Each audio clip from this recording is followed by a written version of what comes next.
Mirabelle, if you had to pick, what would you rather deal with? An ancient secret society or a dragon shifter with an attitude problem? Mortal, must I choose? That's like asking whether I prefer my intrigue served with poison or a dagger in the back. It's all so deliciously messy. So, both? Obviously. Nothing quite tickles my whiskers like a well-dressed conspiracy. And dragon shifters? Please, the most dramatic of all supernatural creatures. Everything is life or death with them. And don't get me started on their egos. Bigger than their windspans, truly.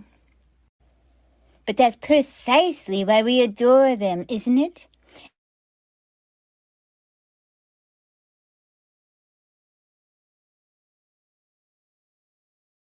A mess of things.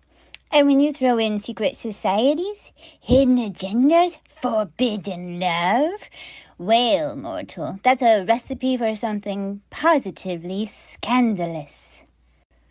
Which is exactly why I brought in today's guests. Ah, yes, Rachel D. Adams and Dawn McClellan. Two authors who don't just dabble in chaos, they orchestrate it. For decades, they've been spinning tales of dragon shifters, supernatural intrigue, and love stories that refuse to fit neatly into polite little boxes. Their characters? Messy, magnetic, and oh so impossible to ignore. So keep your decoder rings and your wits about you, mortals. We're about to step into a world where alliances are fragile, the supernatural is everywhere, and absolutely nothing is what it sees. And frankly, that's exactly how I like it.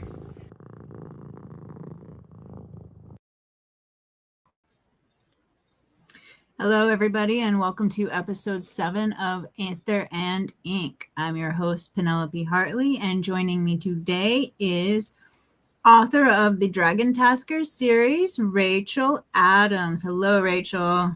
Hello. Good to be here. Yay! How are you doing? Just trying to survive right now. Just trying to survive. I think a lot of people feel that way right now. Let's see who we have in the audience. Hey, ML, how are you doing today? So we're here to talk about. Let's start out with an introduction. Would you like to introduce yourselves and what you? Well, we have Dawn McClellan when she gets here. Will be joining us in the studio as well. Would you like to introduce yourself and your series to the audience? Sure thing. Awesome. So I'm Rachel D. Adams, but most people call me Rach, which is fine. I love it. I have adopted my own method of doing things over the years, having been raised in Alabama and around the Gulf Coast. I make sure that a lot of our stuff comes from that. Dawn is from Texas. And so there are some similarities and some things that are a little bit different. And we kind of weave our stories and our characters and our world with a few things that we've learned along the way when it comes to our culture and people that have been in our lives and touched us along the way. So even though it's all about supernatural beings, it is got a little bit of truth in there too from reality.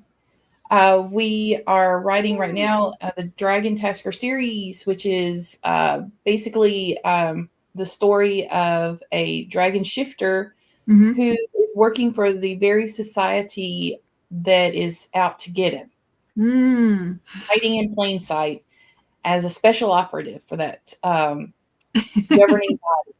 I love that.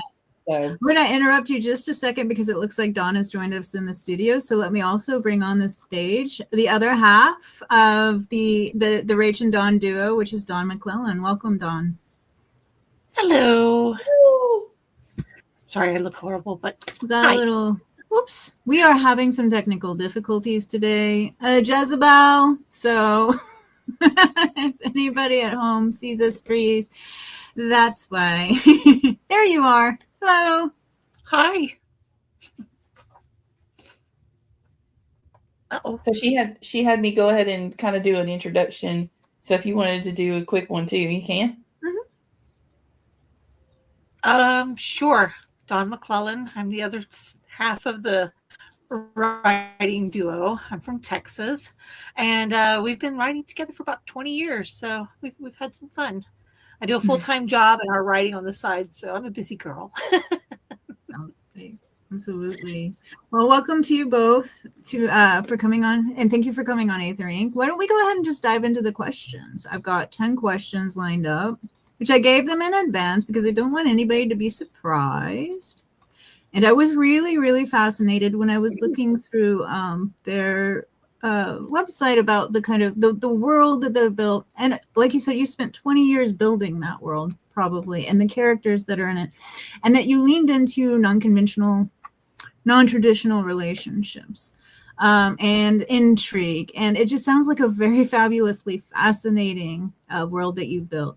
So my first question to you was, your stories are filled with supernatural intrigue, gothic undertones, and tangled relationships. What's the thread that ties all of your stories together?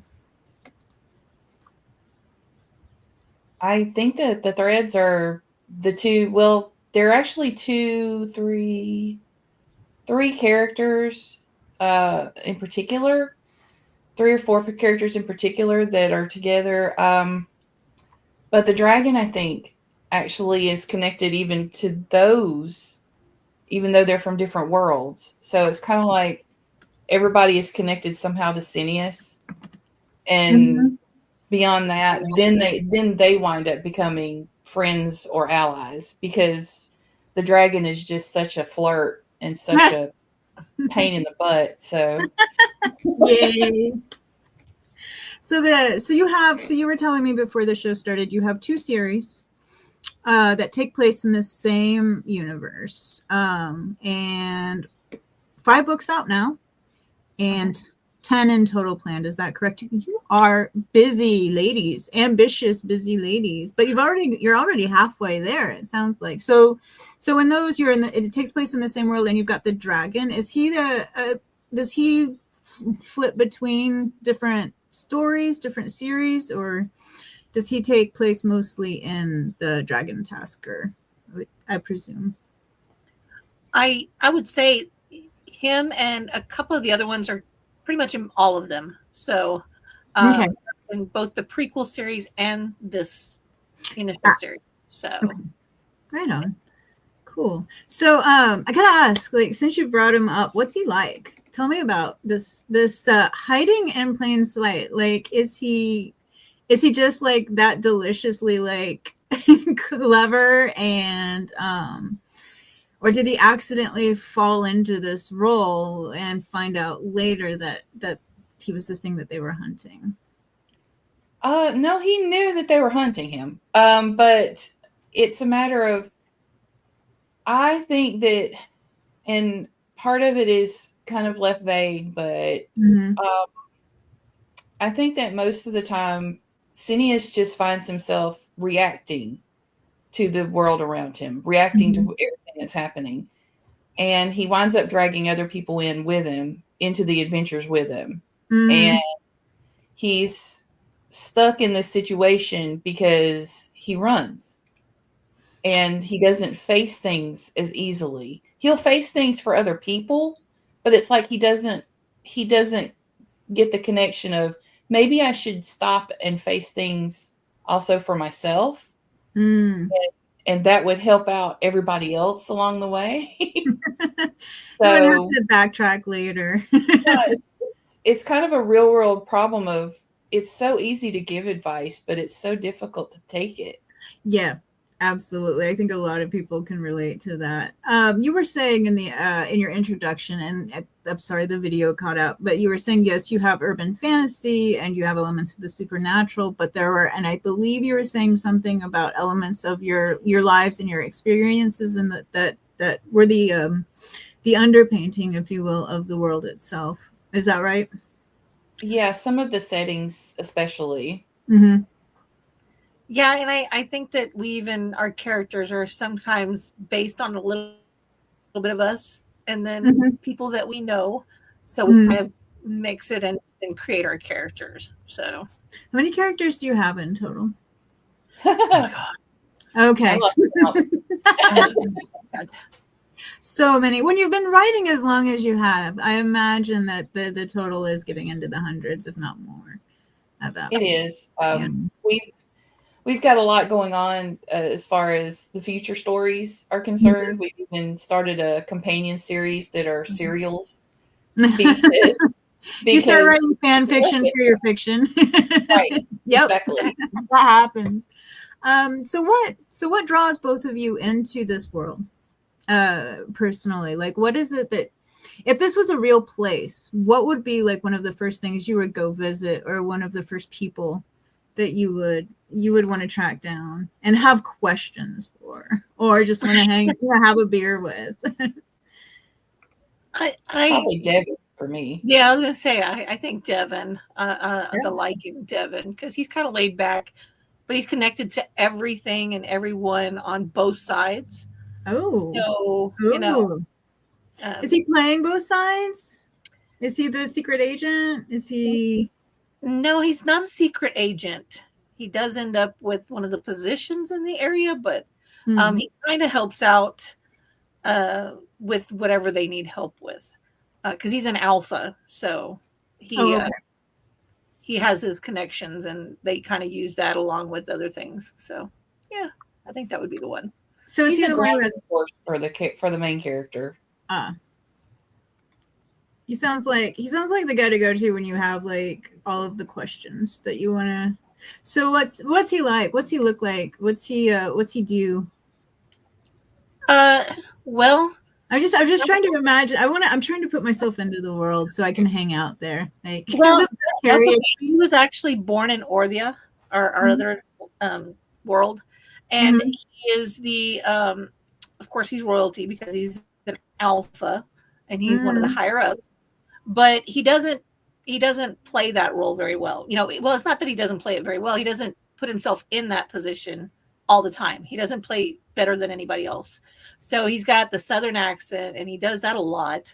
That's if you could think of a little country town, that's pretty much what the packs are like. So he's got the accent, and he's a big guy. He's not small, and he's kind of like the fatherly figure to everybody. Everybody comes to him with problems. Him and his wife or his mate are the go-tos for everybody, including Cineas. Everybody goes. Okay. So he's like, I have gotten myself in trouble. It's time to go see Devin and hang out on the manor, in the manor. Or Devin comes and finds him because he's gotten himself into trouble, and Devin's like, "What now?" Oh, I love it. This is starting to sound a little bit like, and I think that you might have mentioned, I haven't read her books, but I saw the TV series True Blood, where they had like is there kind of a spirit, like a spiritual relation, or we got shuffled around. Musical chairs. Is there kind of did you say that Harris? I want to say Charlaine. That is Charlaine. Thank you, Harris. Yeah. Is there is it kind of in that sort of genre of like having the scope, a large scope world, magical world with people who are otherly, supernaturally inclined, but everything kind of appears very human on the surface? Well, and that's what the thing is with Gaia, the main world that we play on. Humans are more like in control of everything, so supernaturals hide, whereas in the other world, the humans are on the lower ring of the totem pole, and so the supernaturals don't hide. They are themselves, and they have a lot more control, and humans are absolutely like nothing to them over there. So it's kind of the flip. So yeah, I love how it's like, it sounds like you guys have been writing this long enough that you're like, okay, we tried it this way, let's turn it on our head and see what happens if we switch it around. I love that. So I'm gonna go find my questions right quick. It just sounds like a really cool place to hang out. And some of your characters sound like Okay, so urban fantasy often reflects the hidden layers of our own world. What real life experiences or cultural influences have shaped the worlds that you've created? I think in this world, we take a lot of the like bias that they have, and we work with it in our stories because our characters are not perfect, and that's what I really like about them. They all have their own problems, whether it's mental health or physically, or they're none of them are absolutely perfect. So they're more easier to get in touch with, and they're more down to earth. So we were so used to seeing, all the happily ever afters. Well, ours don't always have happily ever afters because we Or they have to work really hard to get to it. they do work for it. So, and we kind of just took personal experiences, whether it was with private life or whatnot, and kind of put it into our stories so that it kind of reflected that a little bit. Yeah, with a lot of us, it was, or at least for me, it was some of the stuff came from seeing what the expectations were for women in particular. The some bigotry that have seen happen over the years, and down to also the differences in the religions and the cultures and how they treat each other among the different species of supernatural. They're not exactly, even further on in some further stories, they're not exactly nice to each other. They have certain expectations of each other and hold it against each other.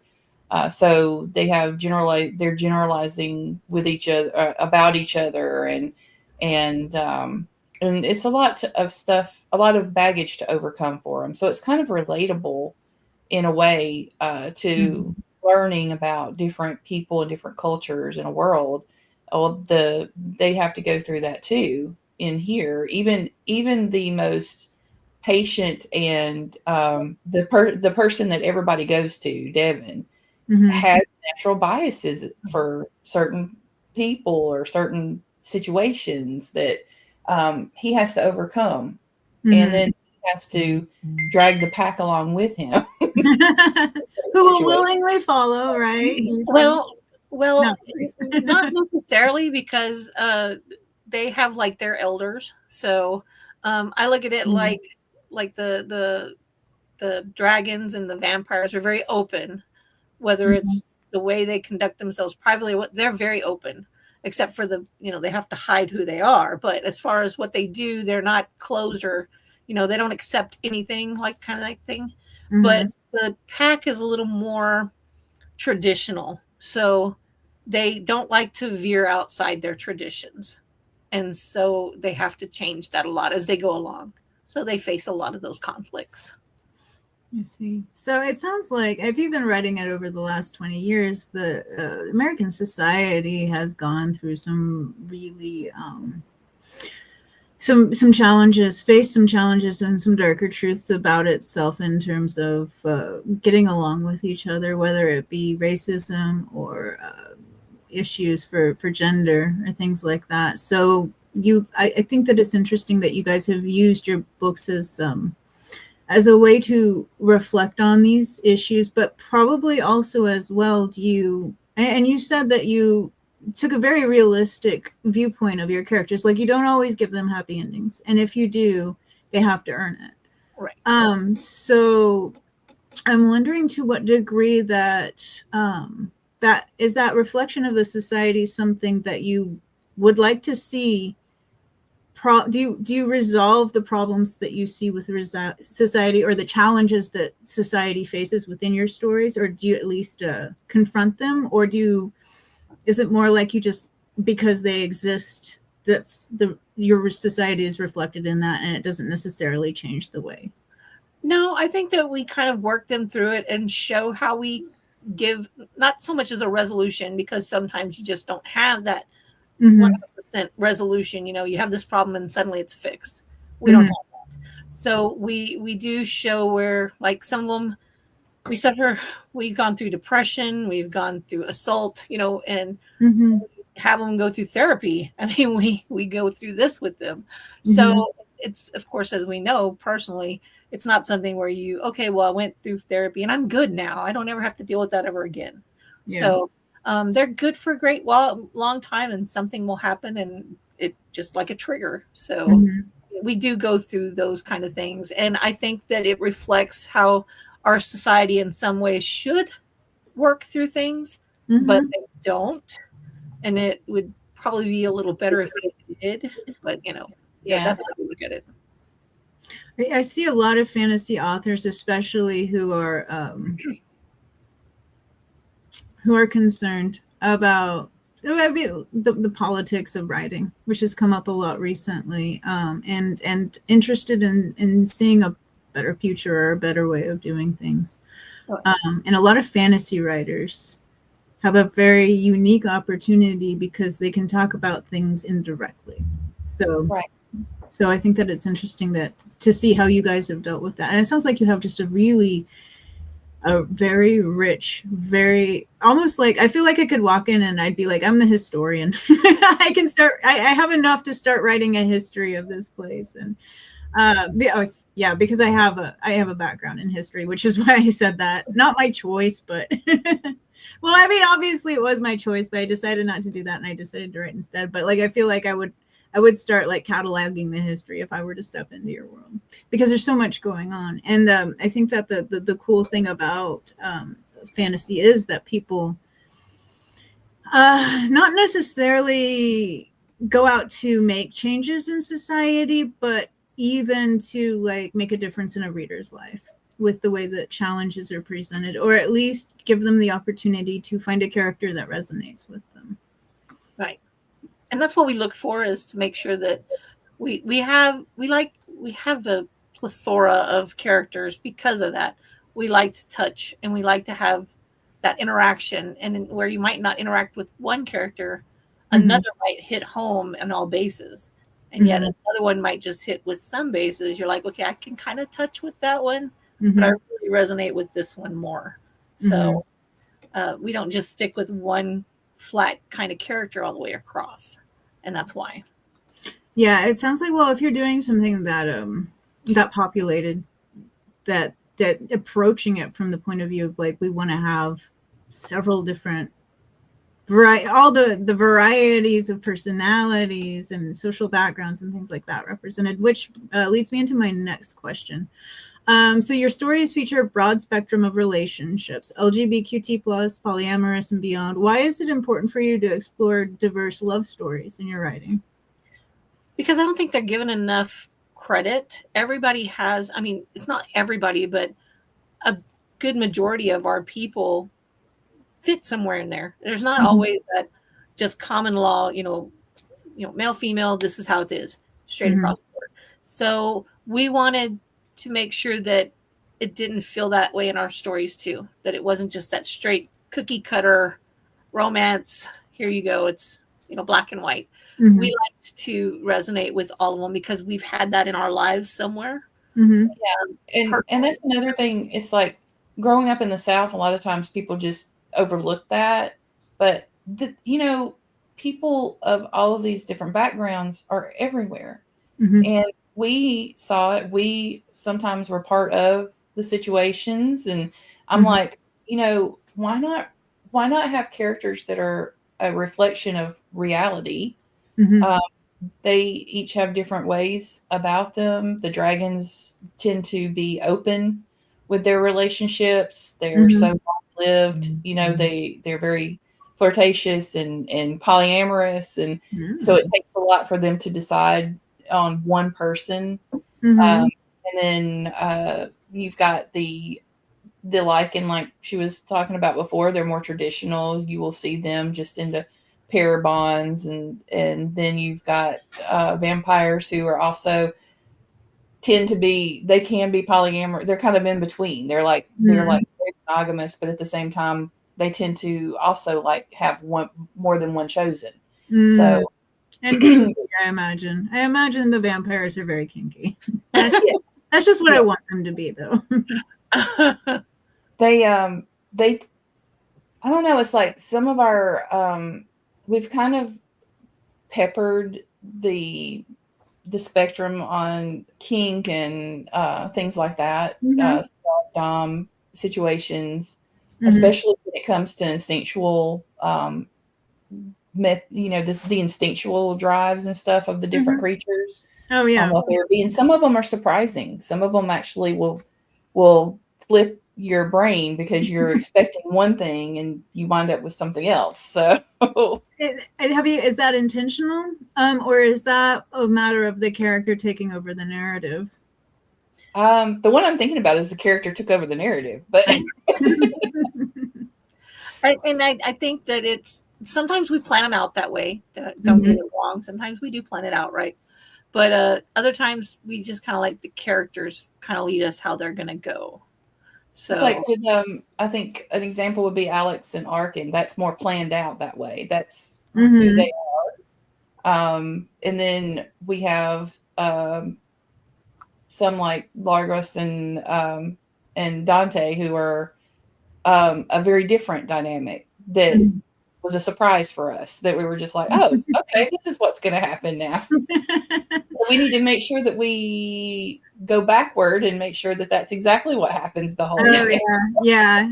We've got what is it? The second draft is where you made it look like you were supposed to do that. You're going to do it that way the whole time. Yeah. We meant that the whole time. Aren't we genius? Yeah. Oh yeah. I found sometimes I do intend things to happen when I'm going back through the draft. I just didn't realize it was going to happen that way until the character told me, this is what I've been doing the whole time. Yep, this is me. I love it. Let's talk about, let me see my questions right quick. That is not my questions. That's my book. Hang on. I have so many tabs open, like in my brain and on my computer.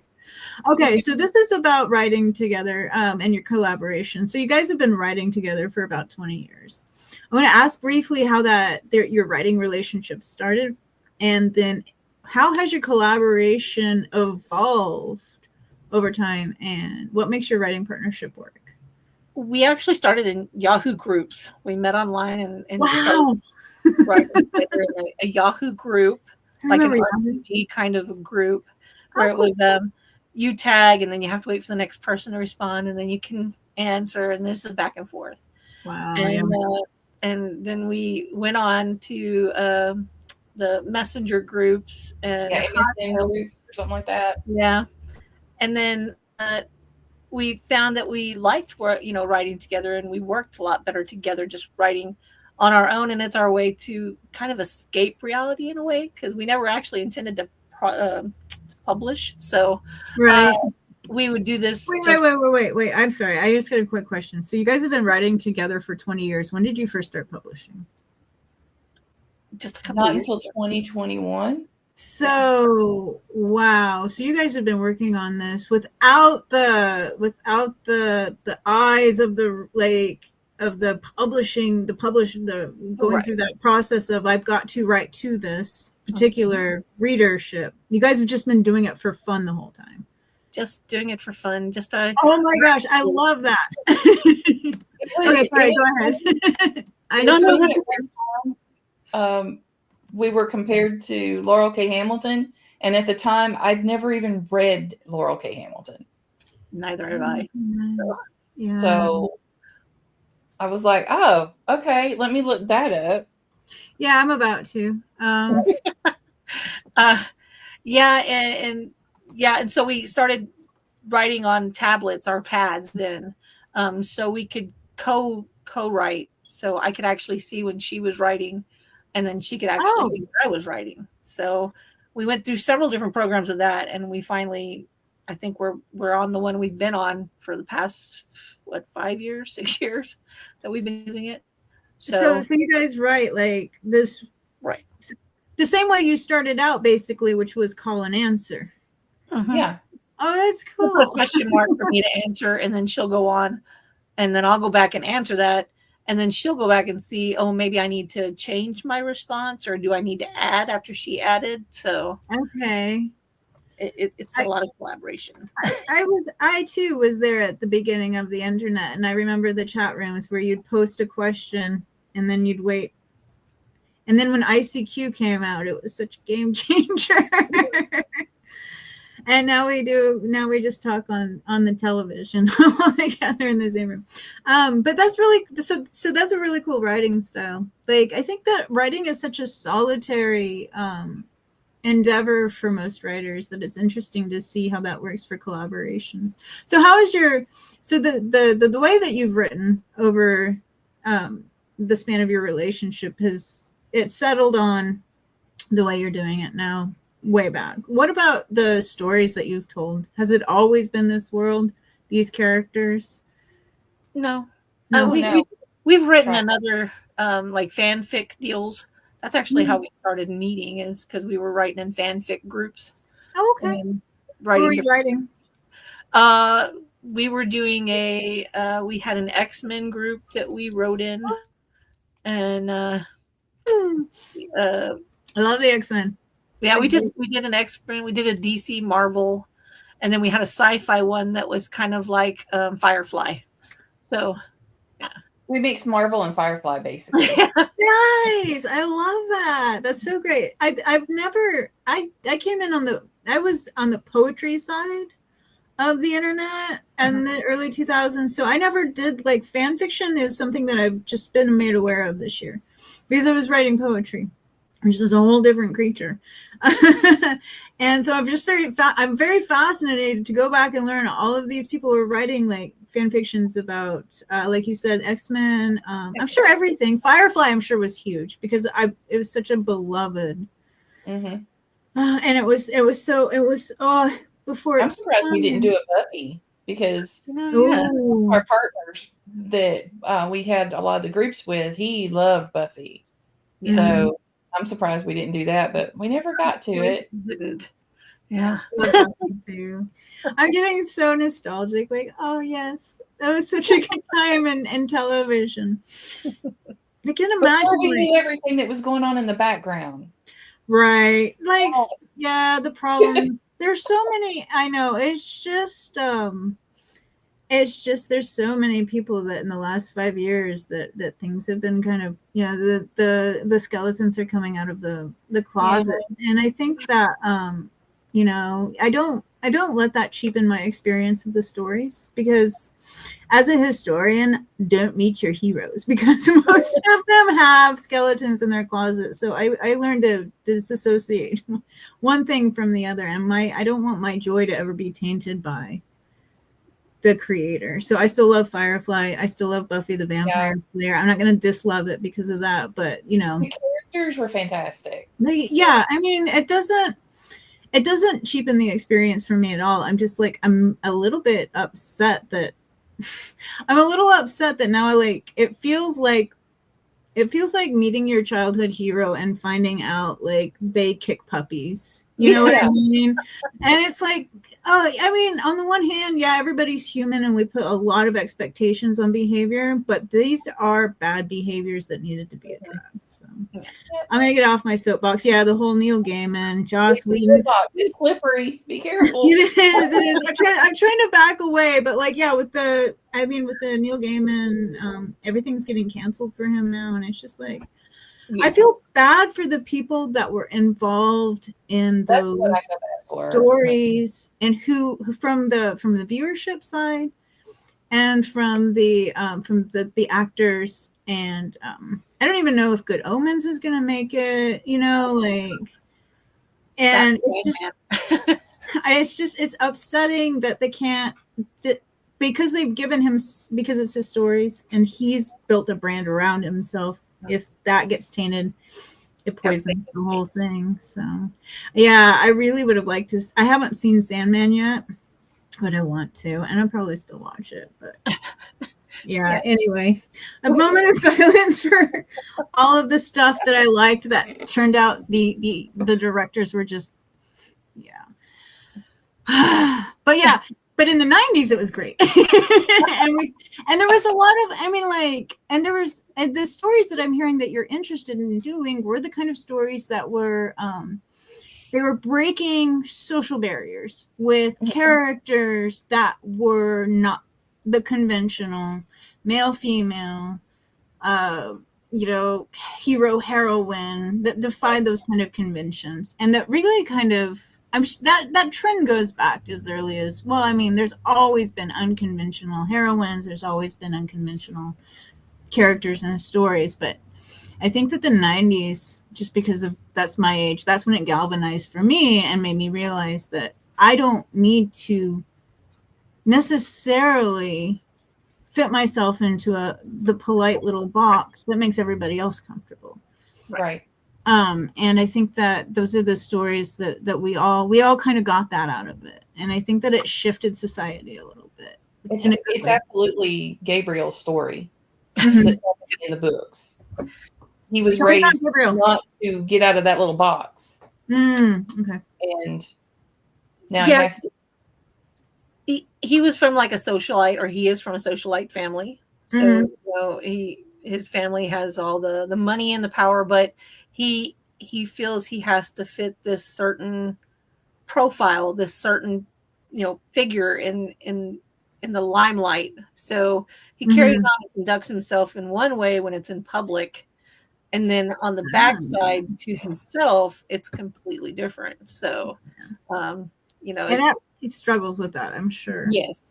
Yeah. So He's really good with a mask. Yes. But so is the dragon.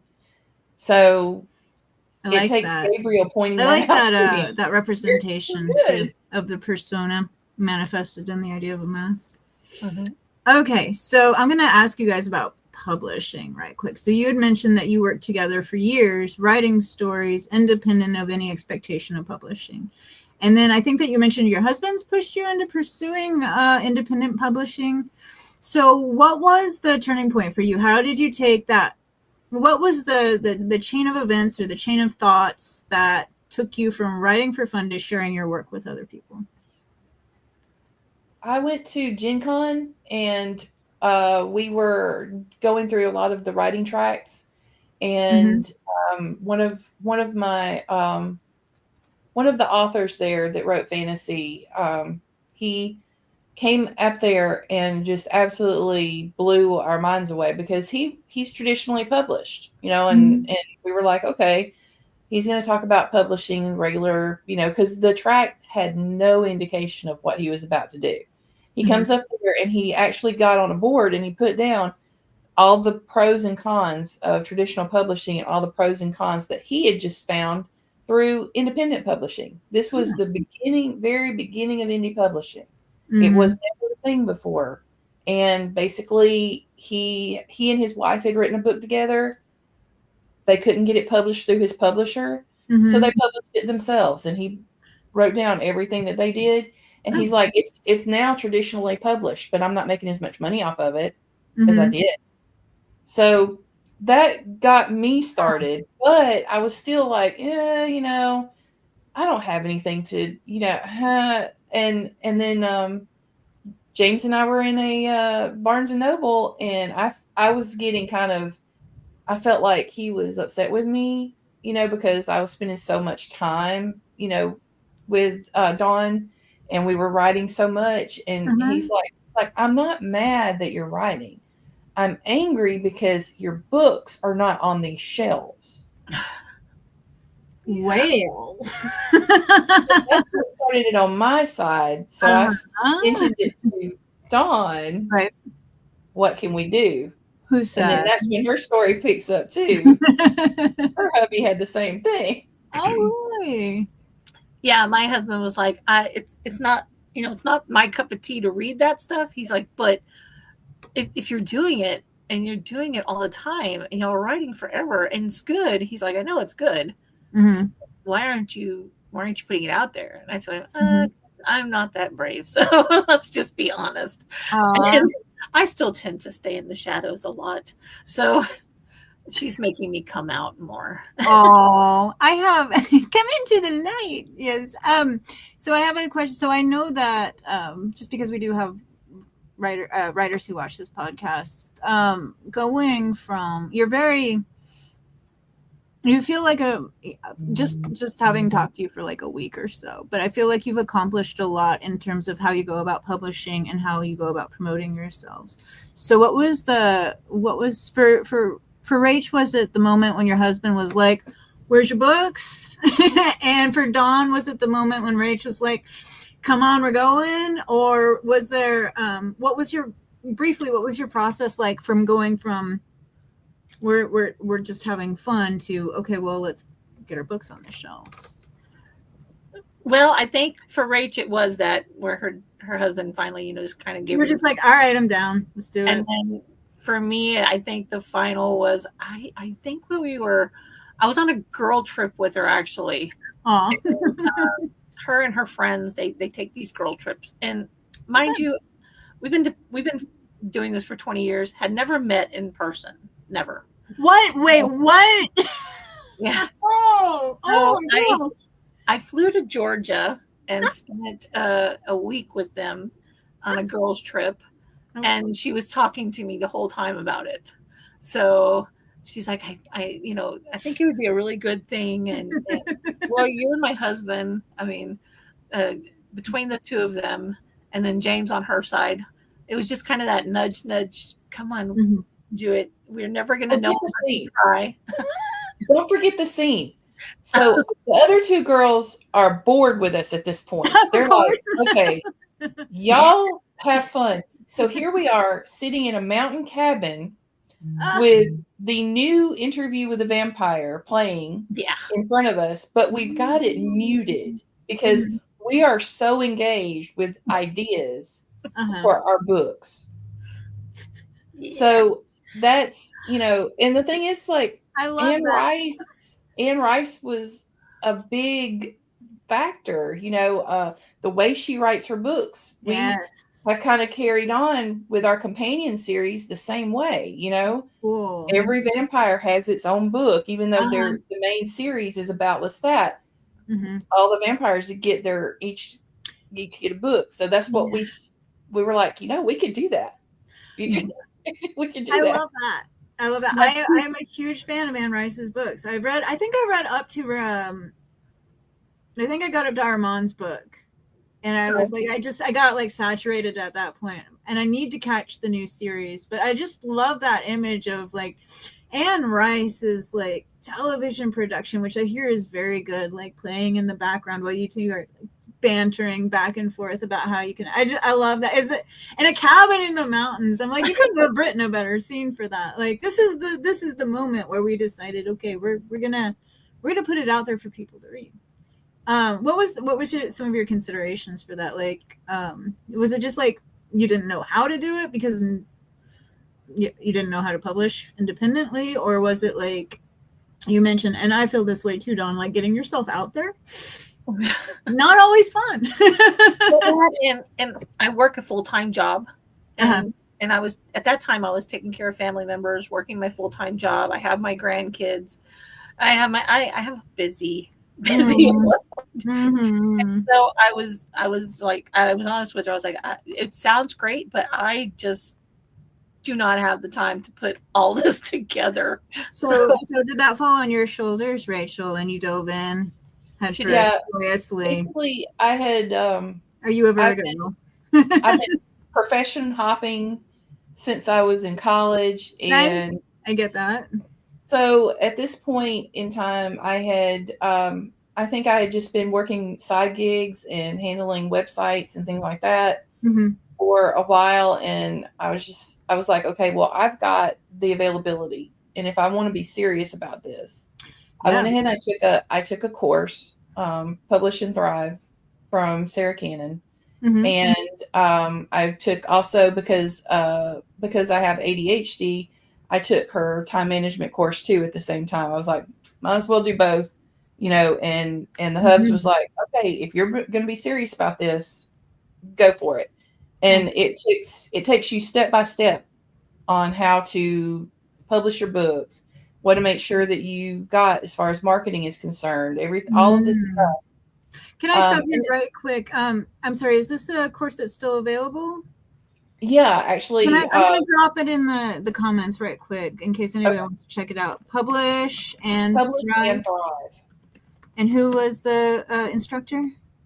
Sarah Sarra Cannon. CAN. With 2 N's, yeah. CANN. Yeah. Okay.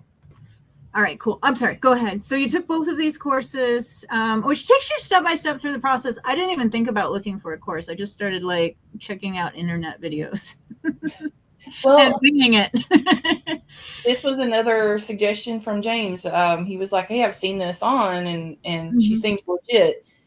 So I started the first thing I did was started watching her videos.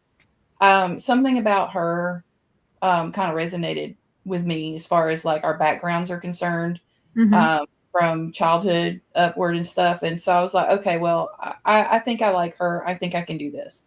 And so joining that community was the first good thing that I did as far as getting closer and closer to the publications. It built my confidence. If I had any questions, people were there to answer.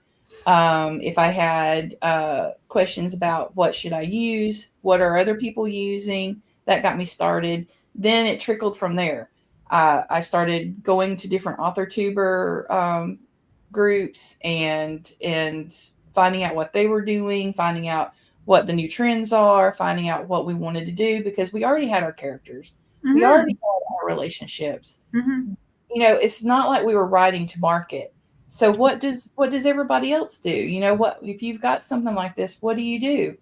And it really, really helped out. I mean, I'm not saying that that's her stuff is the end all for it, but it's a wonderful place to start, and it's very supportive. So, cool. And then again, I didn't just stop there. I did more research with other author tubers, with other writers, and in the end, started putting stuff together that we needed. We had, like I said, all of the stories that we wrote, it's like they kind of, there was actually a plot that worked for this first series. We had overlooked it all these years. We were just writing them as individual little stories. And I was like, hey, if you take this, just getting the dragons off of the blacklist, making sure that they are safe. Who would do that? That would be Gabriel. Okay. Just that is your main plot. And then you have all of these characters that are in there, and we're taking like little stories from each of the characters, but we're kind of wrapping them into this main plot. How does the main plot affect them? How are they affecting the main plot? Yeah. And it worked. And I was like, I think we've got it. You know, I love a book. Yeah. So I'm just like, okay, well, I'm the one that's taking that part on. And then I go to her and I'm like, okay, guess what? And she's like, I'm like, we're going to have to rewrite some of this. Oh, yeah. Yeah. We're going to have to edit it, rewrite it.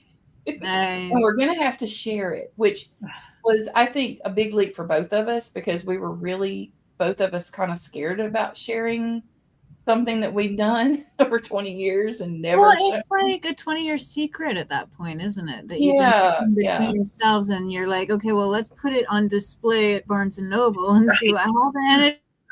Yeah, it's kind of like taking the lid off of it and saying, here, look at all my privacy boxes. So exactly right. Like, yeah, like, gosh, look at this box of pictures that I have never shown anybody. Yeah.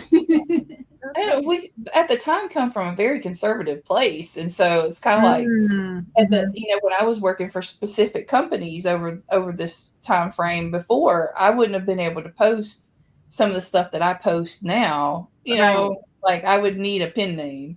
Yeah.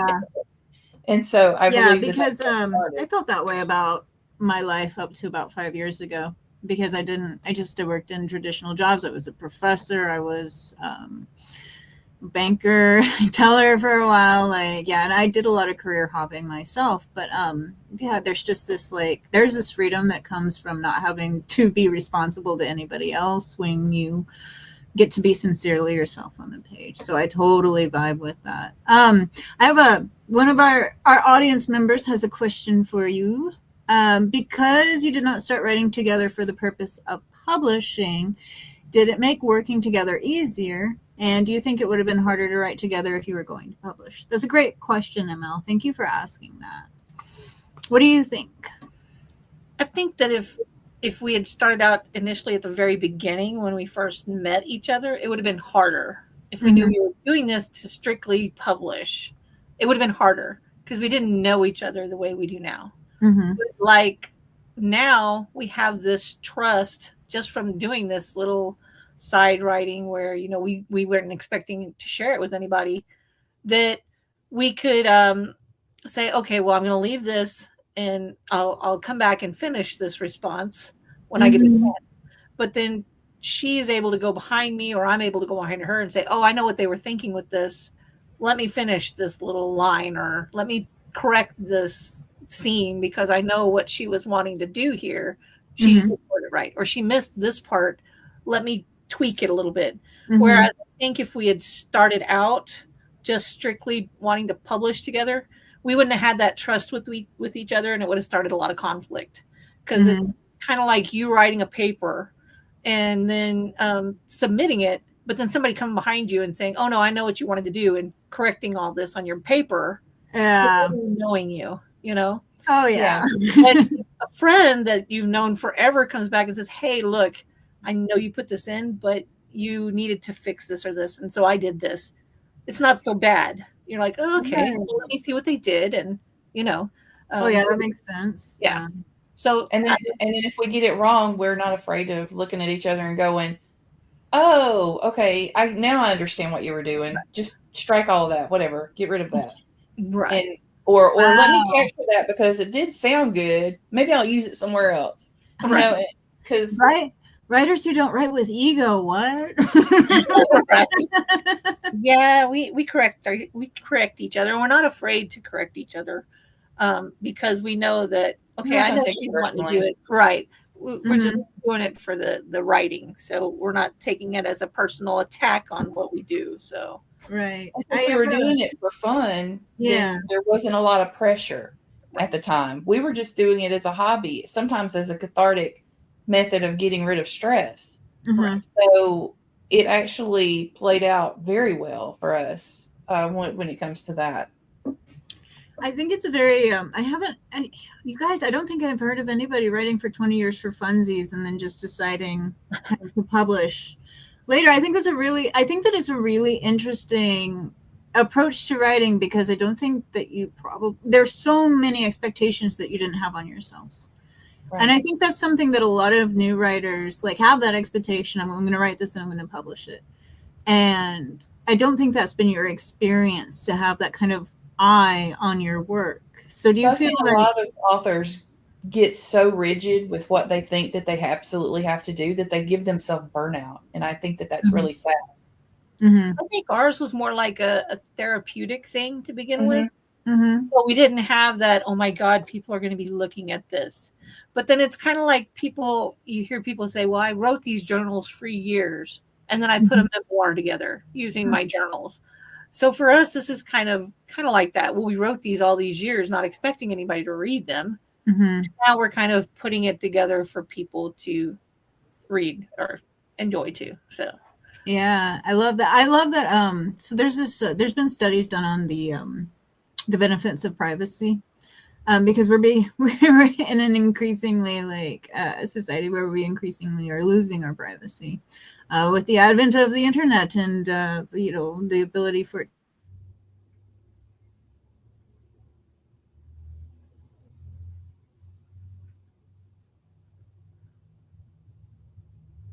I can't see. I think she froze.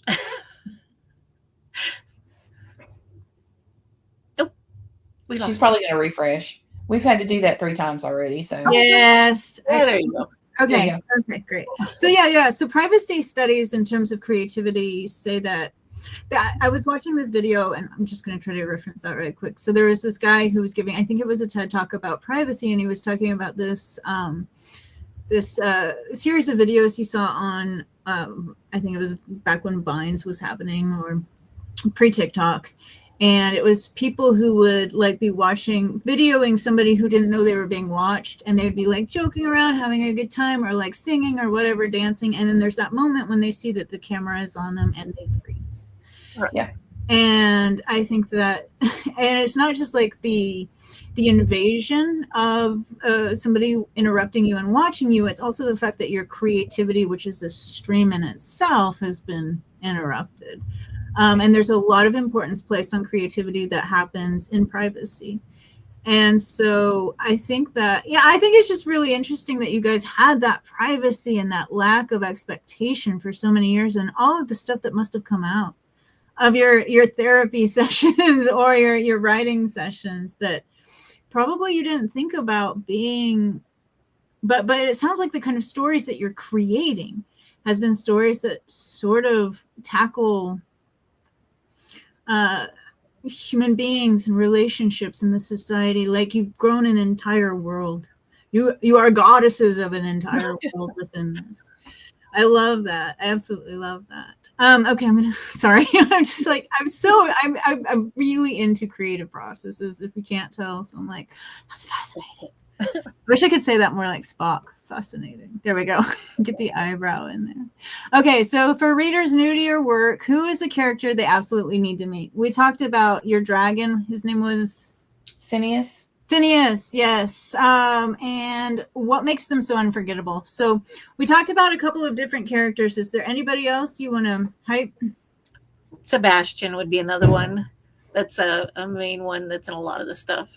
So I think the four main male characters that get a lot of the spotlight are Phineas, Gabriel, Sebastian, Devin. Okay. So I think so. Phineas is the dragon. Gabriel is a human.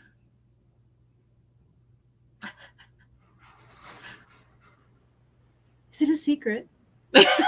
You just froze. Oh, okay. I was like, is it a secret? Here, hang on. Am I back? Okay. Yes. So tell me, so who is Sebastian? What is he? Does he have any special abilities? Is he a creature? Sebastian is a vampire. Ooh, the vampire! Yay, my favorite. He's on the cover of the or the prequel too. Okay.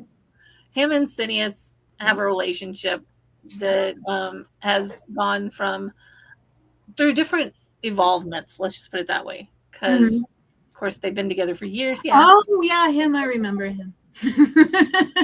I did the promos for the Rhinodothon, and I remember that book cover specifically. I was like, "Who's that fellow?" He's a vampire. That explains it. Yeah, him and Phineas have been through a lot. So, and they were just kind of traveling together at one point, and because they had the same kind of focus. Yes. And revenge. And nice. Yay.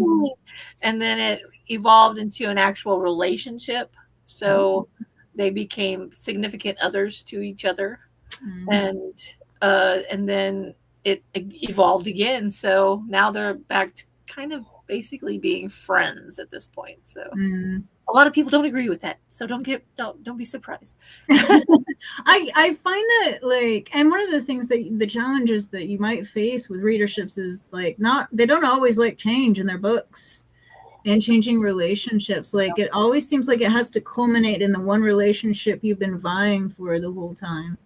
And when you've been doing something as long and as in depth as you have, you're going to have relationships evolving over time. People are going to break up. I saw that with The Magicians, the TV show. Like a lot of people towards the end, and even I was just like, oh, they aren't ending up with who they're supposed to. I'm mad about it. We have a couple of those. We have a couple of relationships that do that. They start off one way and then they evolve and they're like, no, you can't be with that person. And in some instances they lose that person or the person that kind of filled the place and fit really well with them. And that person's suddenly gone. So now that you're having to find them another relationship, you know. Yeah. We've gone through some. It's reality too. It's kind of like, okay, this may be in a fantasy world, but this happens. So you're not doing unrealistic human-y problems or human-y societies. You're doing them with human society with supernatural creatures. Right. It's like this is HEA, sure, eventually. Mm-hmm. We're just not sure. You're just as the audience not sure who ends up with whom, and right. Especially if you're reading in order. Yeah, I did notice that you have the order to read them on your website. Yeah, I think I would get frustrated with that because I'm very into like romantic, happy. I am an HEA girl, I'll admit it. But I like the relationship to be super messy, right, before it gets there. So it sounds like that's in there. So I'm happy with that. You'll love it because we have a lot of those relationships. I love super messy relationships, and I have always gotten along better than we should. Okay, if you had to survive in one of your books, where would you go and who would you trust? The Eastside Medical Clinic. Yeah. Gabriel would probably be who would be a trustworthy one because he's kind of the golden boy. So if you have a problem, I mean, if it's not, because you either go to the pack,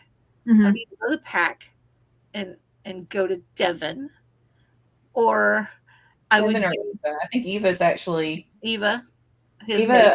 Eva helps even lone wolves, not just pack. Aww. Devin's constantly annoyed with that because she shouldn't be doing that. She's a big old softy and he doesn't like it. That sounds like my parents with cats. Yeah. So long as you don't put yourself in danger. Yeah. And then, the other one would be Gabriel. I'd probably go looking for him because legal help. Yeah, legal beagle kind of. Need to get out of trouble. And then Dr. Samantha Keene is at the reason I said the medical center. She's another character that she's actually works for Crimson, the organization, but she's a doctor, and the medical center there takes in all kinds of patients, but they have a secret area for supernaturals. So okay, so it's the back door, right? Yeah, for creatures of the night and so forth. So what are all of the I don't know if species is the right word, but types of creatures, types of supernatural entities. Species. So I know werewolves, vampires, human beings, obviously, dragons, witches. Yes, we have witches. We have ghosts. Not ghosts. Oh no, we have a couple. We do have a couple, but they're not like the haunt you kind of spooks. But we do have a couple of ghosts that show up, but it's not like an actual species. So there's just like in a spinoff or something. Yeah, they're characters. They're very important characters, but as far as being a whole genre on their own, nah. No. Okay. But, then we have elves, and then we have like 2 or 3 different versions of elves. And we have. Are they like Keebler elves, or are they Lord of the Rings elves? No, they're like Lord of the Rings elves. Okay. But we have wildlings that are kind of a different twist on elves. And then we have later on we have djinns and elementals, and then we have the mages are kind of people consider them human, but at the same time they're humans that are touched by magic, and so they kind of get their own subspecies. Themselves. And then the dragons themselves they're different clans of dragons. Okay. Wow, you guys have I obviously have been writing for a while. I love how you were like, no. Remember back in 2012 when we did ghosts? Demons. We have demons, and we have a couple of angels too. So angelic beings. I do angels and tarot cards in mine. So. You don't get that. You don't get to that until book 3. I've always wanted to try my hand at doing some supernatural fantasy writing. It sounds really fun. Okay, so there's a long history of fantasy, and we've kind of touched on this in the previous questions. There's a long history of fantasy being a tool for exploring identity, power, and survival. Briefly, because I think that we've gone over this in some detail. How do your stories reflect those themes? I think inclusivity is almost like an intentional thing with your stories. Right. So everybody has a voice in it. Yeah. I think that would be one of the major things is we don't like to feel like anybody's left out. And because somewhere down the line, we've had each kind of areas touch our lives, we've kind of tried to incorporate that so that that voice has its own spot in our stories too. Mm-hmm. Yeah. Okay. We've got a couple more questions left, and then I think that you guys have some excerpts that you might like to read for us. Is that correct? Yes. I chose one that I sent to you. Okay. That's a fun one. I need a fun one right now. So yes, let's do fun things. So let's talk about where you guys are at. So you have 5 books published right now. I'm pretty sure I put the link to the website in the description. So if you want to learn more, you can go there. You can read about the stories. There's an FAQ, and there's a link to purchase as well. Do you sell on Amazon? Everywhere that I can. Everywhere. Yeah. Everywhere. Okay. And then and you can export at the library too. Yeah. Oh, cool. Your promotion wise, I'm just curious because I've just started promoting myself as a writer, but what have you done? I have tried not to do a lot other than social media, and I think I've done a couple of free Booksy promotions. I've gotten in with Story Origin, which Book Funnel is another service that's like that. Okay. Where you can do trades and make sure that all the genres are correct, and so you're promoting on other people's newsletters. Basically, is what you're doing. So newsletter. Considering everything that's happened with social media lately, newsletter. Whether it's Substack or your own newsletter, as far as author advice is concerned. That way you will have a connection to your audience no matter what happens on the social media thing. Because I had 6,000 followers, then on one social media platform it got sold, and I went down to under 4,000 followers immediately, and then after that it just went downhill. So yeah, don't rely on just social media. Yeah. Is there a link to sign up to your newsletter on the website then? Yes. Okay. Just scroll, when you go to the website, just scroll down just a little bit, and it's the next section. Okay, so definitely, if you want to hear more, sign up for the newsletter. And Dawn, like last April, I went up and she had a Ren Fair there, and we had a table, and we did signed books, and I believe I've seen something like that. I've seen that. Where have I seen that? Oh yes. I had this wonderful picture. When I'm trying to put this together and do a vibe check, this is the picture I got, and I'm like, my heart, we're going to talk about characters because it looks like 2 are coming on the show. Yeah, love it.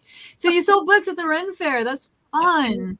Gonna do it again this April, so I'm going back up there this April to the same. I wish you could stay closer though, because like I've got 3 different events planned, and oh man, and see, I'm totally poking her husband and her daughter all the time. Like, just remind her that we could, she could move up here, and it's so funny. It's like we haven't met each other for 20 years, and then we have that one mountain girls weekend where we watched Anne Rice movies, and Anne Rice's vampire list interview with the vampire, and decided on how we were going to do our business. And now it's like, yeah, we really need to be closer. Really? My husband actually went up with me in last April. So her husband was there, my husband was there, and we got to hang out. And my husband's like, I really like this area. Maybe we should move here. So ever since then, Rachel's like, y'all really see, y'all could do this. And I have 3 grandkids. So, and she, by what is it? They're hers as well, as if you look at it. So she shares. So being together this long, even just online, it's like I've dealt with her child and she's dealt with my children, and it's back and forth. So like a huge part of each other's lives. Yeah. It's almost like virtual roommates for 20 years. And therapists and sisters and besties. And like you've had, I mean, like who stays together for 20 years, you know? And here I think that's amazing. And Brights too. That's so cool. And it's almost as if your writing is sort of a secret document of the last 20 years for you too. I bet you can look at, I know I can look at a line that I've written even years later and remember the song that was playing when I wrote it. So there's got to be, there's a journal in there. There's a journal. Okay, so let's see. Oh, yep. So I was leading into you guys were planning on starting writing sessions to share your creative process among other things. So live streaming, I think came out, and Rach, I think you mentioned that you guys were gamers. What? Yes. What do you play? Ark. We play a lot of Ark together. Ark. Okay. Ark Survival Ascension is the new one. We used to play Ark Survival Evolved, and then they've redone it. So we're kind of going through all the maps going, oh, look, nostalgia time, you know? And like, I play Dead by Daylight sometimes. I haven't talked her into that. And she plays Diablo. Yeah. And Fallout. Fallout. And Ark are pretty much. Of course, I have to find my time to get in there to do it, but yeah. Yeah, I Skyrim is the only game I've ever really played. So and I pretty much just ride a horse around and like hunt stuff. So, but I mean, if you're gonna play one game, Skyrim's not a bad one, right? Well, we were both D&D. So for your writing, so when you start live streaming, what do you hope people take away from that? Who do you want to hang out with? Is it writers? Other writers, probably, if you're gonna start editing. Because you've got everything written, kind of, right?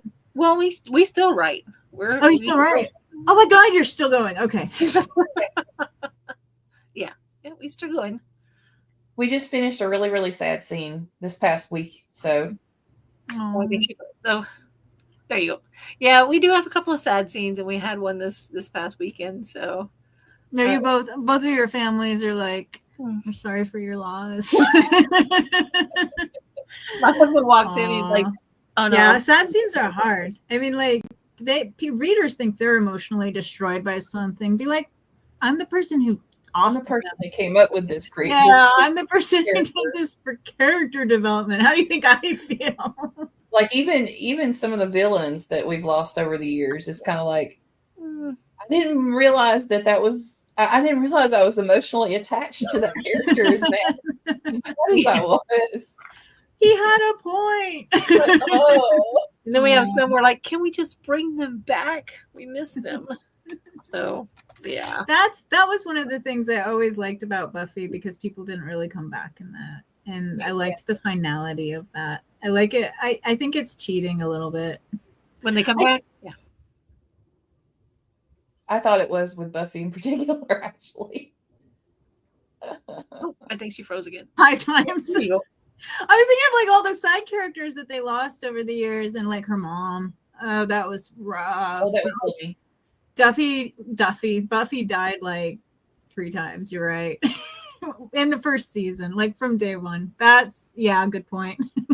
That's fair. I have to say, for ours, pretty much when they go, I mean, we kind of mention them here and there, but like if it's a lichens have this tradition or this thing that they believe if you talk about them, like actually talk about them, you're bringing them back. So they believe that once they're gone, to keep them at rest, you don't really say their name. You might talk stories or whatnot, but actually saying their name out loud, you're kind of urging them to come back. So I'm smiling not because I think that's a really beautiful that you created the culture of these creatures as well as in their traditions. Mm-hmm. And their death traditions. I love that. I'm a Scorpio, so I'm like, ooh, that's really, I'm very interested in how people treat their dead. So that's very cool. Yeah, I mean, very sad, but like, I mean, it makes sense too. It's like, let them be at peace so they're gone from this world. Which is, I think that is also like, that kind of strikes because we kind of in a, I think, don't really want to consider our own demise. As human beings, or like there's an immortality to being alive, and you know, and I think that's kind of almost a frightening thought.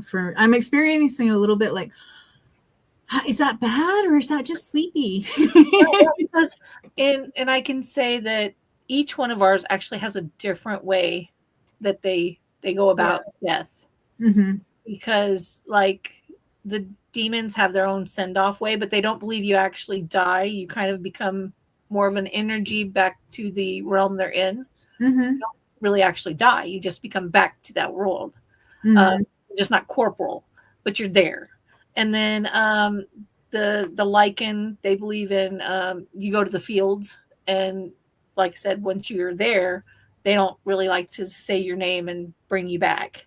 And then the dragons, their body, whenever they go to the stars, so they call it going to the stars. Oh, yeah, which explains why you don't find dragon bones. Right.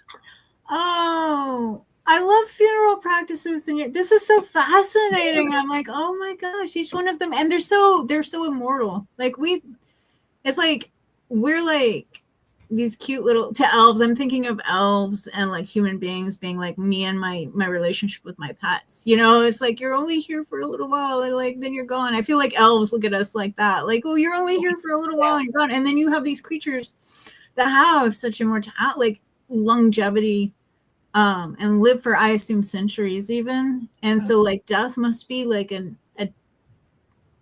I love that you've explored those traditions within each of the different species. Well, even vampires, they don't live forever. Like they get to a certain point, and they kind of reach a point where it's not that they really die, but they're just kind of done with life. They can go into an eternal sleep. So when they go to the sleep, they just don't ever wake up from it. I love how they're like, okay, I'm over it. That resonates. Like, I'm just done. Goodbye.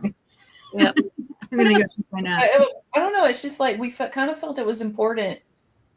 And I don't even know if we actually had the conversation, but it just was something that we decided overall that even though they seem immortal, we never wanted our characters to be completely immortal. It was just really important to me. I'm not sure where Dawn. Yeah, so it was something that was kind of an unspoken agreement that even though we're completely and totally in love with our characters, there's going to be a time frame for some of the characters to go. Showing that even though they are considered immortal supernatural creatures, they're not either. So yeah, I think the only one that we have that really doesn't technically, age and die is our angel, and that's because he's just there. So, but he also doesn't incorporate himself into real world. Okay, so he's just kind of like omniscient. He has to learn how to be around people because he hasn't been around people. Same, dude. Same. So, same. To learn. I gotta ask, which one of you is the anthropologist? Because I'm getting serious culture study vibes from this. Like my inner historian is like, oh my god. I do a lot of the culture. You did a lot of culture, cool. I do a lot of the back. I'm the official one. Well, both of you obviously have to have a knack for it if you've gone that far into it. Like, I can imagine your jam sessions very much like, okay, so what are the artifacts like related to the particular funerary like traditions of this particular species? In our future story, we even introduced somebody that was an anthropologist. You finally wrote yourselves into the story. Put ourselves in there. I love it. I love it. All right, I've got one more question, and then I think that we're ready for an excerpt. And well, we're about on time. We're, I think, a little ahead of schedule. Okay, so if you could give one piece of advice to other indie writers who are hesitant to put their work into the world, what would it be? Sometimes you have to take the risk, I guess, and just try. It's kind of like that edge. You just have to eventually jump to see if you're going to make it or not. So that would be mine. I mean, sure, put the research into it and stuff, but at the same time, don't keep using your research as an excuse to not just do it. Right? Get it out there. You're going to learn no matter what. Even if you don't make a lot of sales or whatever, at least you're learning something by actually going through the process and doing it. And you get feedback from people, and don't be afraid of feedback. I see so many people are really scared of critiques, and it's like that helps us. People tell us what they think and what they see as a possible problem or whatever. It helps us then go back and refine our work. So don't be afraid of stuff like that. Yeah, and I think what I've gotten out of this is a reminder to have fun. Oh yeah, definitely. Like, and do it to have fun. Don't, unless you're like just a really good writer who wants to go out and write 2 genre and make sales on books. Most people approach craft as. Some people have the mind for business like that they can just shift. But if you are not that person, then don't force yourself to do it. No, enjoy it. Like, try to enjoy it. And then and there's always, and just getting yourself out there in slow steps and just doing it, right? Yeah. Perfect. Yeah, it takes a while. This isn't, unless you're very, very, very, very, very lucky, this is the slow game. Yeah. So be prepared for that. Yeah, absolutely. It took me 8 months to figure out how to, it took me 3 years to decide to actually turn it into a business, which I didn't realize you had to do once you were a writer and you wanted to do it for money. You actually have to decide to do it as a business. It took me about 8 months of research and trial and error to figure out how to do that. And of course, I don't write in genre. I write whatever is in. I write for fun. Funsies in my head. And it always turns out very weird on the page. And so it's like, for me, the challenge has been, okay, how do I market myself as a genre fluid writer? Right. So, There's a lot of people who are genre fluid that are really great with anthologies to get their foot in the door. It's a matter of what you're able to do. Yeah, I've decided to go ahead and I published, and I'm just going to put stuff out there, and I'm going to use what I have to create content to get. It's about getting in. For me, it's not about connecting people through genre. It's about connecting people through the experience of my reading, of my stories, and what kind of reader I think would like this kind of story. So I don't. It's almost like, and this is a fun challenge for anybody. Describe your book without bringing up genre. Yeah. So believe me, we were just like, imagine, because ours doesn't pick on one particular spot, so we're like, I hear it. There was a good month when I was like, no, it was longer than that. It was the 8 months it took me to figure out how to do this. I was just it's got a lot of them. That's it. All right. I had a list of 10 authors. I was like, if you like any of these, and then you might like us. I mean, it becomes really super frustrating at that point. It's like, I'm not going to talk to the people who want to know what kind of genre this is, because it's just ridiculous. And it's like trying to count the number of gods in India. It is just not, there's thousands and thousands and thousands. It's an exercise in futility. What I'm going to say is, this is a crazy story about a time-traveling art curator who is hanging out with a psychic detective and her cowboy philosopher partner. That's what I'm going to say. That will hook people right there. Elevator pitch is Rachel. Elevator pitch. Yes. She's got our elevator pitch. What's your elevator pitch? Let's hear it. On the spot. Okay. Oh no! Well, yeah, that's what it is. It's what I said to begin with. It's imagine a dragon imagine a dragon shifter who is working for the very organization that is out to get him. That got me right away. I was like, who is? I came up with it at the actual Ren Fair. I had not come up with it until then. I was standing in front of somebody, and he looks at me and says, "So what's it about?" And in my brain, I was like, "What can I do to hook him?" Yes, I love that. I said that. He looked at me. He looked at the book covers. He looked at me, and he says, "I'll take all of them." But you want to know a terrible thing? You want to know a terrible thing? At that same Ren Fair that we were at, because we had our new book on her banner, right? We learned a lesson from this. So we have our new book, which has Sebastian on it, on the banner. Mm-hmm. Everybody that came up was requesting that one. And unfortunately, Rach wasn't able to get it in published. Get in print in time. It was shipped, but it wasn't actually there yet. So it didn't make it to her place in time. So everybody kept coming up asking for this book. And we were like, sorry. That would be nice, wouldn't it? You're going to have to, your future self will love it. So she was giving them this bookmark with the little scan deal on the back. Like, Like, yeah. At least you had that, right? Like, sign up for the newsletter. Yeah, exactly.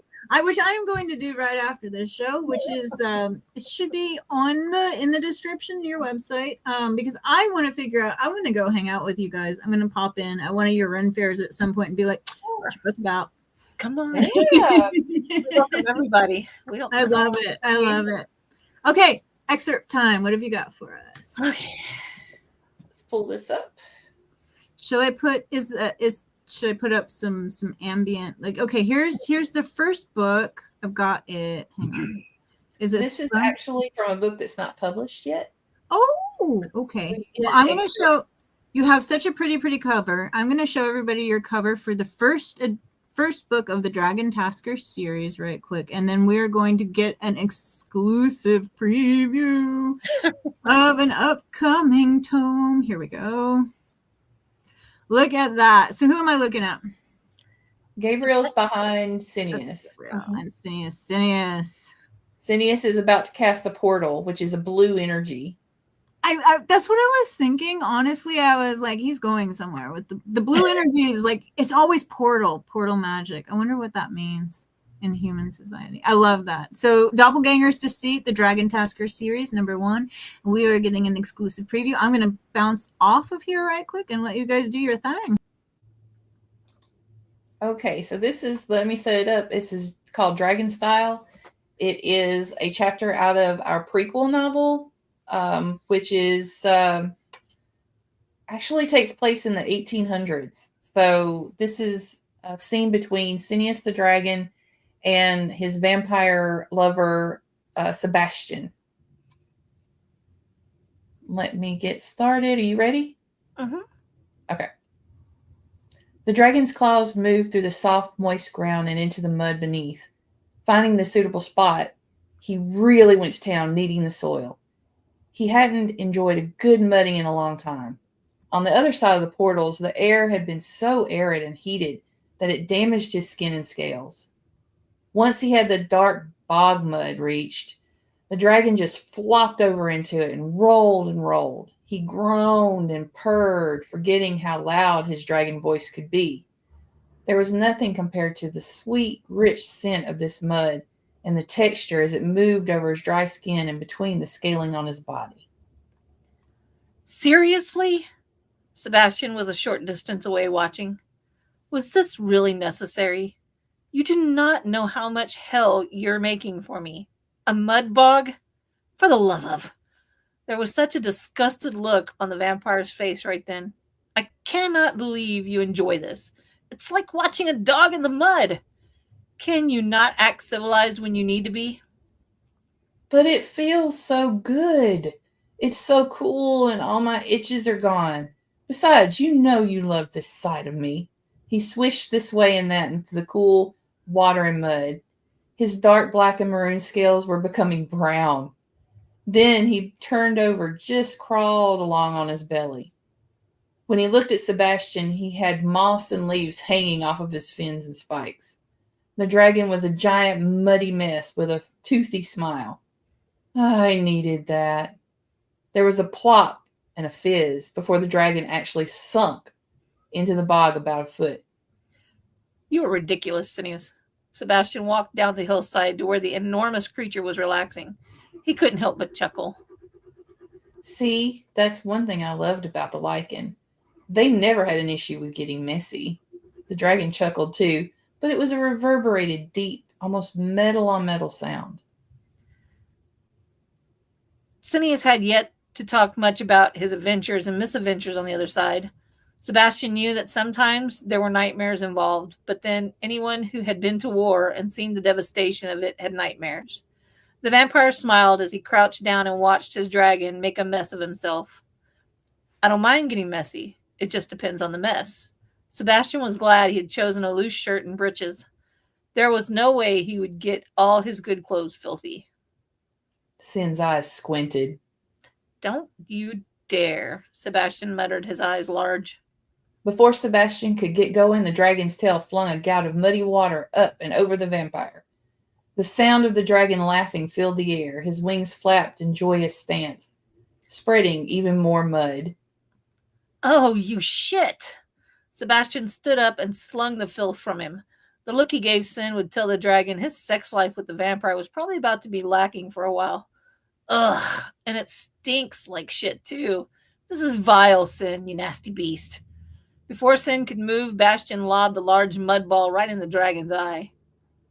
There was a loud whining growl. Brackish water spurted from the dragon's nose as his snout went underwater while he tried to get the offending dirt from his eye. That wasn't fair. That hurt. Serves you right. It'll take at least a week to get this off completely, the vampire called out while using his shirt to wipe his face off. A high-pitched whistle came from further out on the waterway. Cineas perked up immediately. His snout was in the air to sniff and his head tilting slightly. They're here. He pulled himself up from the muck and the mud to move further out toward the shell-mixed sandy estuary waters. Lifting his head a bit more, he let out what began as a whine, but went higher to a shrill whistling sound. The frills along his neck shivered with the movement. Sebastian knew his dragon got supplies from certain unsavory folk sometimes. One was a pirate and his crew. They came at night so as not to be found by locals. A night-running ship's light was in the distance. Their regular path was farther off the coast. But Cineas always talked them into coming to this shore. The ocean will claim me well enough. Can you make sure Dante is ready? Cineas asked his vampire. Then he was moving past the dunes to the shore and then into the high tide. Giving an over-exaggerated bow, Sebastian replied, "Oh, of course, sire. Your every wish is my command." Then he continued to wipe off the filth his dragon had doused him with. He'd tell their demonic business partner about the shipment on his way to a good bath. I just wanted something fun. That was incredible. Thank you so much. I got such a feeling for your world, and their relationship was so adorable. The mud ball, oh my god. I love it. Thank you guys so much. I'm gonna wrap up.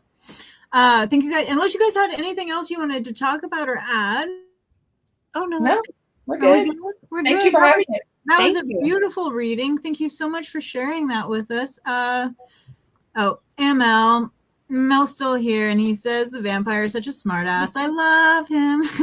ML writes paranormal fantasies as well. So yeah, he's one of my favorite too. So yeah, I can see why. Yeah, he's very like, sir. And I like that. I like that he called him his dragon.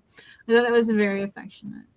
Yeah, obviously, like I'm feeling a pull to it. If you're a fan of like really well-developed fantasy worlds that have people are populated by actual people, not tropes or stock characters, but real live people who bleed and get angry and fall in love for all the stupidest reasons and run around and try to outsmart the bad guys and all the every flavor of the paranormal rainbow. Like it sounds like this is your new best book series. So walk, don't run. Sign up for the newsletter, grab a copy, and thank you so much. This has been Rachel Adams and Dawn McClellan, and I'm Penelope Hartley, and this has been Aether and Ink. And we are going to end this stream. We always have to sit here and wave at the camera for 5 minutes before I figure out how to